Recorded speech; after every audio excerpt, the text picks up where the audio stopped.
الحمد لله نحمده ونستعينه ونستغفره ونؤمن به ونتوكل عليه ونعوذ بالله من شرور أنفسنا ومن سيئات أعمالنا من يهده الله فلا مضل له ومن يضلله فلا هادي له ونشهد أن لا إله إلا الله ونشهد أن محمدا عبده ورسوله أرسله بالحق بشيرا ونذيرا فأعوذ بالله من الشيطان الرجيم بسم الله الرحمن الرحيم يوم لا ينفع مال ولا بنون إلا من أتى الله بقلب سليم صدق الله العلي العظيم وعن النبي صلى الله عليه وسلم أنه قال ألا وإن في الجسد مضغة إذا صلحت صلح الجسد كله وإذا فسدت فسد الجسد كله ألا وهي القلب أو كما قال النبي صلی اللہ تعالی علیہ وسلم۔ محترم سامعین خطبہ جمعہ، بزرگوں اور دوستوں، بندے مومن کے لیے کبھی کبھی ایک بڑا مسئلہ یہ آ جاتا ہے کہ نیک کاموں میں اس کی طبیعت نہیں لگتی، آمادگی پیدا نہیں ہوتی۔ نماز پڑھتا ہے آدمی تو وساوس کا شکار رہتا ہے، کوئی نیک کام کرتا ہے تو اس میں اخلاص کے ساتھ نہیں کر پاتا۔ بسا اوقات ایسا محسوس ہوتا ہے جیسے ہم اللہ پر ایمان رکھتے ہیں، آخرت پہ ایمان رکھتے ہیں،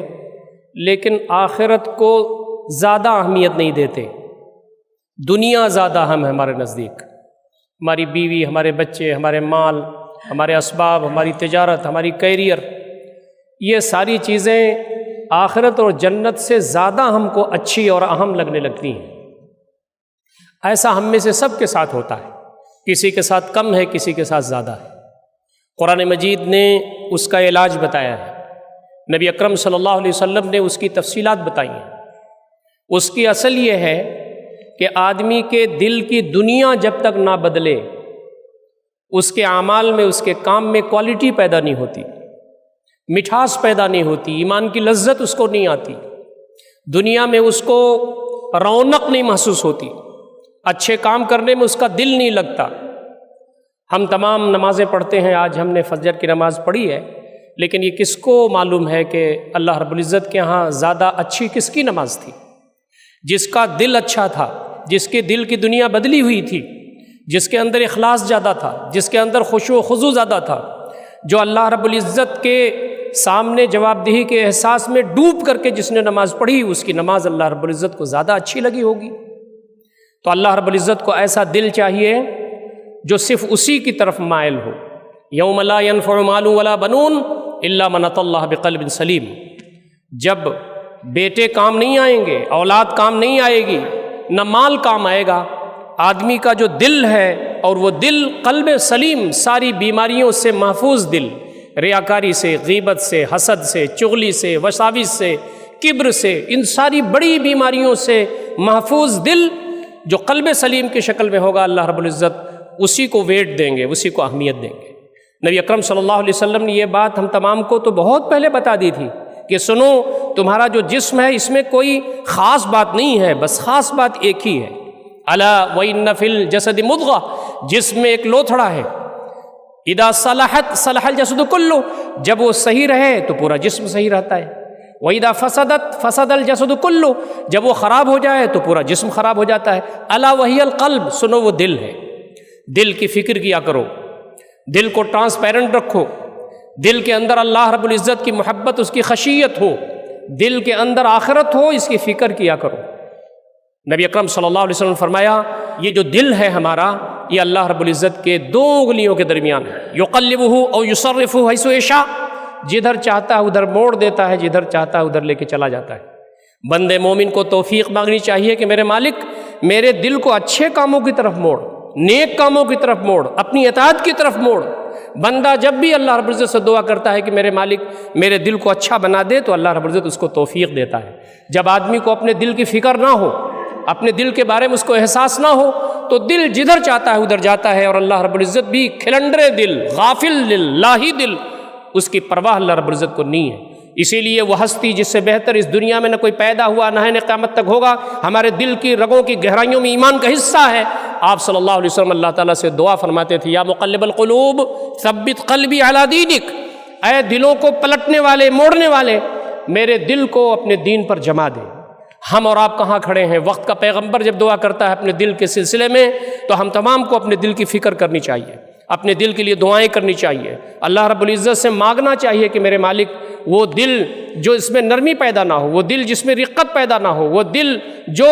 بہت سارے مسائل کو دیکھ کر کے نرم نہ ہو، وہ دل جو جہنم کی تپش کو دیکھ کر کے پگھلے نہیں، تو اللہ رب العزت سے دعا کرنا چاہیے کہ بارے اللہ ہمیں دل دے دے کہ ہمارے پاس دل نہیں ہے۔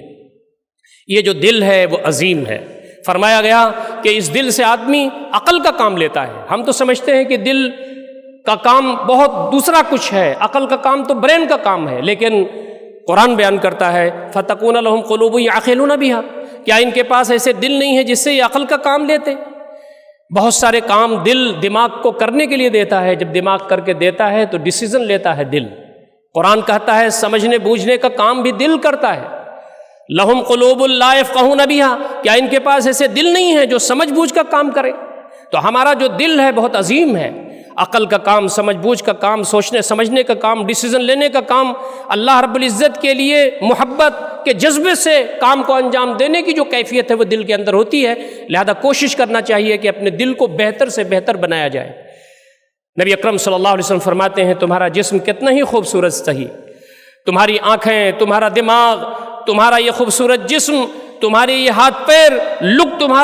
تمہاری پرسنالٹی کتنی اچھی کیوں نہ ہو، لیکن اللہ رب العزت کو اس سے مطلب نہیں ہے۔ ان اللہ لا ينظر الى صورکم ولا الى اجسامکم ولکن ينظر الى قلوبکم، اللہ رب العزت تمہارے چہروں کو نہیں دیکھتا، تمہارے جسم کو نہیں دیکھتا، تمہارے دلوں کے اندر کیا ہے اس کو دیکھتا ہے۔ تو ہمارا دل اتنا عظیم ہے کہ اللہ رب العزت اس میں جھانکتا ہے، اس میں یہ دیکھتا ہے کہ مجھ پر ایمان کتنا ہے، اس میں محبت کتنی ہے، یہ بندہ میرے لیے اپنے دل کو کتنا تڑپا رہا ہے۔ تو ہماری کوشش یہ ہونی چاہیے کہ اپنے دل کو ہم بہتر سے بہتر کریں۔ یاد رکھیے آدمی کبھی بھی کامیاب نہیں ہو سکتا اگر دل کے اندر شرح صدر نہ ہو، اگر اسے یقین نہ ہو اللہ تعالیٰ پر، نبی اکرم صلی اللہ علیہ وسلم پر، قیامت پر، جنت و جہنم پر، اللہ کے سامنے پیشی پر، یہ دل ایک دم سے آمادہ نہ ہو، یقین کی حیثیت اس کی نہ ہو جائے، تو آدمی بہت سارے کام اس دنیا میں کرتا رہے گا لیکن اللہ رب العزت کے نزدیک اس کی اہمیت نہیں ہوگی۔ اسی لیے فرمایا کہ یہ دل میں شرح صدر دینے کی کیفیت اللہ رب العزت کی ہے۔ ہم اتنا پڑھیں، اتنا سمجھیں، اتنا تدبر کریں، اللہ کے احسانات کو اتنا یاد کریں کہ ہمارے دل کے اندر شرح صدر ہو جائے۔ فَمَن يُرِدِ اللَّهُ أَن يَهْدِيَهُ يَشْرَحْ صَدْرَهُ لِلْإِسْلَامِ، اللہ رب العزت جس کو ہدایت دینا چاہتا ہے تو اس کے ساتھ کیا معاملہ کہتا ہے؟ اس کے دل کے اندر شرح صدر عطا فرماتا ہے، اس کے دل کو کھول دیتا ہے، اس کے دل کے اندر ساری چیزیں بہتر انداز سے آ جاتی ہیں۔ اسی لیے یہ بات کہی گئی ہے کہ ہم کو اپنے دل کو کھولنے کی دعا کرنا چاہیے۔ رب اشرح لی صدری، اللہ رب العزت ہمارے دل کو کھول دے اپنے دین کے لیے، اپنی اطاعت کے لیے، اپنی محبت کے لیے اور دین کے کام کرنے کے لیے۔ تو ہماری کوشش یہ ہونی چاہیے کہ اس جانب ہم توجہ دیں۔ ہم تمام یہ چاہتے ہیں کہ ہمارا دل ٹرانسپیرنٹ ہو، ہمارے دل کے اندر آمادگی پیدا ہو جائے، ہمارا دل بدل جائے، ہمارا دل اللہ والا ہو جائے۔ تو اس کے لیے سب سے اہم چیز ہے کہ ہم اللہ رب العزت پر غور کریں، اللہ رب العزت کی کائنات پر غور کریں، اللہ رب العزت کی معرفت ہمیں حاصل ہو۔ اللہ رب العزت کی یہ کائنات کتنا عظیم ہے، آپ اندازہ کریں، ہر قدم پر اللہ تعالیٰ کی نشانیاں موجود ہیں۔ یہ جو آسٹرونومی ہے جس میں اب پلینٹس ہیں، سیارے ہیں، لامتناہی ہیں، اور اس میں گلیکسیز کی تعداد بھی ملینز کے قریب ہے،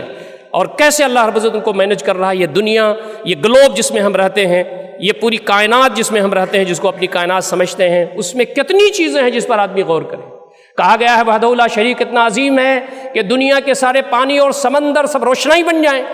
اور جتنے بھی اس زمین پر درخت ہیں سب قلم بنا دیے جائیں، اور ان کو 7 ٹائم ملٹی پلائی کر دیا جائے، اور اللہ رب العزت کے کلمات کو لکھا جائے تو اللہ رب العزت کے کلمات کو لکھا نہیں جا سکتا۔ یہ سب ختم ہو جائیں گے، اللہ کی عظمت، اس کی بزرگی، اس کی کبریائی، اس کی نعمتیں، اس کے احسانات ختم ہونے والے نہیں ہیں۔ اتنا عظیم ہے ہمارا خالق، جتنی اچھی معرفت ہوگی، جتنا اچھا علم ہوگا، اتنی اچھا ایمان ہوگا، اتنی ہی زیادہ دل بدلے گا۔ اسی لیے کہا گیا ہے لا الہ الا اللہ محمد رسول اللہ کہنے سے پہلے، ایمان لانے سے پہلے اللہ رب العزت پر علم ضروری ہے، اور اس کے احسانات ضروری ہے، اور اس کی معرفت ضروری ہے۔ وَعْلَمْ أَنَّهُ لَا إِلَهَ إِلَّا اللَّهُ، جان لو کہ اللہ رب العزت کے علاوہ کوئی معبود نہیں ہے۔ علم پہلے ہے اور اللہ رب العزت پہ ایمان اس کے بعد میں ہے۔ یہ علم کے بعد جو ایمان ہوتا ہے وہ ایمان یہ ہے کہ میرے مالک پوری کائنات میں تو ہے، تیرے علاوہ کوئی نہیں ہے، تجھ نے پیدا کیا، پوری کائنات بنائی، ساری کائنات میرے لیے بنائی، اور یہ زندگی امتحان کی جگہ ہے، مرنے کے بعد تیرے سامنے حاضر ہونا ہوگا۔ تو جس کو کامیاب کر دے وہ کامیاب، جنت جسے ملے جائے وہ ابدی کامیابی اسے مل جانے والی ہے، ناکامی تو آخرت کی ناکامی ہے۔ اس پر یقین کتنا ہے ہم تمام کو، یہ ایمان کا حصہ ہے۔ تو ہم کو دعا کرنا چاہیے کہ اللہ رب العزت ہمیں ایمان دے دے، اس لیے کہ نبی اکرم صلی اللہ علیہ وسلم فرماتے ہیں کہ ایمان بھی گھٹتا بڑھتا رہتا ہے، الایمان یزداد و ینقص، ایمان گھٹتا ہے ایمان بڑھتا ہے۔ اور بھی فرمایا کہ ایمان پرانا بھی ہو جاتا ہے۔ نبی اکرم صلی اللہ علیہ وسلم فرماتے ہیں ان الایمان لا یخلق فی جوف احدکم کما یخلق الثوب فاسألوا اللہ یجدد لکم ایمانکم، تمہارے دل کے اندر ایمان ایسے ہی پرانا ہو جاتا ہے جیسے کپڑا، تو اللہ تعالیٰ سے دعا کرتے رہو کہ اللہ تعالیٰ تمہیں ایمان کی دولت نواز دے، تمہارے ایمان کو نیا کر دے۔ اللہ رب العزت سے محبت یہ دل کی دنیا کو بدلنے کے لیے بڑی عظیم چیز ہے۔ بیوی سے محبت، بچوں سے محبت، مال سے محبت، اسباب سے محبت، کیریئر سے محبت، دنیا داری سے محبت، اللہ رب العزت سے اتنا زیادہ ہم ٹوٹ کر کے محبت کریں کہ پوری کائنات پہ اس سے زیادہ کوئی ہمارا محبوب نہ ہو جائے۔ والذین آمنوا اشد حبا للہ، جو اللہ رب العزت پہ ایمان رکھتے ہیں وہ سب زیادہ محبت اللہ تعالیٰ سے کرتے ہیں۔ آدمی جب محبت کے جذبے سے کام کرتا ہے تو اس میں کوالٹی پیدا ہوتی ہے، اسی لیے ایمان کے بعد جو بات کہی گئی ہے وہ محبت کی کہی گئی ہے، اور محبت کے بعد جو چیز ہمارے دل کو پاک صاف کرتی ہے وہ اللہ کا ذکر ہے۔ اس لیے کہ آدمی جس سے محبت کرتا ہے اس کو کثرت سے یاد کرتا ہے، اسی لیے کہا گیا ہے اذکرونی اذکرکم، تم مجھے یاد کرو تو میں تمہیں یاد کروں گا۔ اور یہ بات بھی بہت اہم ہے، الا بذکر اللہ تطمئن القلوب، سنو اللہ رب العزت کی یاد سے دلوں کو اطمینان ملتا ہے۔ نبی اکرم صلی اللہ علیہ وسلم فرماتے ہیں کہ اللہ تعالیٰ فرماتا ہے، حدیث قدسی ہے، انا عند ظن عبدی بی، میں اپنے بندے کے گمان کے پاس ہوں، وَإِن ذَكَرَنِي فِي نَفْسِهِ ذَكَرْتُ فِي نَفْسِي، اگر بندہ اپنے دل میں مجھ کو یاد کرتا ہے تو میں اس کو اپنے دل میں یاد کرتا ہوں۔ ذکر اللہ سے بڑی اس زمین پر کوئی بھی عبادت نہیں ہو سکتی۔ روزے اور نماز اور یہ ساری عبادات اللہ رب العزت کے ذکر کے لیے ہیں، اقیم الصلاۃ لذکری، نماز قائم کرو میری یاد کے لیے۔ تو اللہ رب العزت کو ہم جب یاد کرتے ہیں اپنے دل میں تو اللہ رب العزت ہم کو اپنے دل میں یاد کرتا ہے۔ ہم اتنے عظیم ہو جاتے ہیں، اتنے بڑے ہو جاتے ہیں کہ جب ہم اللہ رب العزت کو اپنے دل میں یاد کرتے ہیں تو اللہ تعالیٰ ہم کو اپنے دل میں یاد کرتا ہے۔ وَإِن ذَكَرَنِي فِي مَلَئٍ ذَكَرْتُهُ فِي مَلَئٍ خَيْرٍ مِّنْهُمْ، جب وہ کسی مجلس میں مجھ کو یاد کرتا ہے تو اس سے بہتر مجلس میں اس کو یعنی فرشتوں کی مجلس میں یاد کرتا ہوں۔ مجھے یقین ہے کہ ہم اس جمعہ کے موقع پر اللہ رب العزت کو مجلس میں یاد کر رہے ہیں، اللہ رب العزت انشاءاللہ العزیز ہمیں فرشتوں کی مجلس میں یاد کر رہا ہوگا۔ یہ جو رونا ہے رات میں اللہ رب العزت کو یاد کر کے، فَأَمَّا مَنْ خَافَ مَقَامَ رَبِّهِ وَنَهَى النَّفْسَ عَنِ الْهَوَىٰ فَإِنَّ الْجَنَّةَ هِيَ الْمَأْوَىٰ، اللہ رب العزت کے سامنے کھڑے ہونے سے جو ڈرا اور اس نے خواہشات نفس کی پیروی سے احتراز کیا، جنت اس کا ٹھکانہ ہے۔ تو فرمایا کہ رات میں 3 بجے 4 بجے آنکھ کھلے، آدمی وضو کر کے بیٹھ جائے، اللہ کے سامنے کھڑا ہو جائے اور آنکھوں سے آنسو روا ہو جائے تو پیوریفیکیشن ہوتا ہے دل کا، تطہیر قلب ہوتا ہے، دل پاک صاف ہو جاتا ہے۔ اسی لیے نبی اکرم صلی اللہ علیہ وسلم فرمایا من ذکر اللہ خالیا فضرفت عیناہ، جو تنہائی میں اللہ رب العزت کو یاد کر کے رو پڑے اور اس کی آنکھیں چھلک جائیں تو اس کو عرش الہی کے سائے میں جگہ ملے گی۔ ہماری کوشش ہونی چاہیے کہ ہمارا دل پاک ہو، صاف ہو، اللہ کی محبت سے، اس کے ذکر سے بالکل آراستہ ہو، تاکہ اس دنیا میں ہمارے رونق پیدا ہو جائے، مرنے کے بعد اللہ تعالیٰ کے یہاں بہتر بدلہ ملے۔ اور آخری بات جو میں آپ کے سامنے کہہ سکتا ہوں وہ یہ ہے کہ توفیق الہی کی دعا مانگا کرنا چاہیے۔ اللہ رب العزت کی توفیق کے بغیر ہمارا دل پاک صاف نہیں ہو سکتا، ہم اچھے اعمال نہیں کر سکتے اس زمین پر۔ اللہ تعالیٰ کی توفیق کے بغیر ہم اس زمین پر اللہ کے بندے بن نہیں سکتے۔ اللہ تعالیٰ کی توفیق کے بغیر بہت ساری جو محبتیں ہیں وہ اس دل میں آ جاتی ہیں۔ اللہ تعالیٰ کی توفیق جب ہوتی ہے تو سب سے پہلے اللہ کی محبت آتی ہے، پھر نبی اکرم صلی اللہ علیہ وسلم کی محبت آتی ہے، پھر ان سارے محبتوں کے تابع ساری محبتیں ہو جاتی ہیں اور وہ ایمان کا حصہ ہو جاتی ہیں۔ اللہ تعالیٰ سے دعا ہے کہ بار الہ ان ساری باتوں پر مجھے اور آپ کو عمل کرنے کی توفیق عنایت فرمائے۔ اقول قولی ھذا استغفر اللہ لی ولکم اجمعین واستغفروہ انہ الغفور الرحیم۔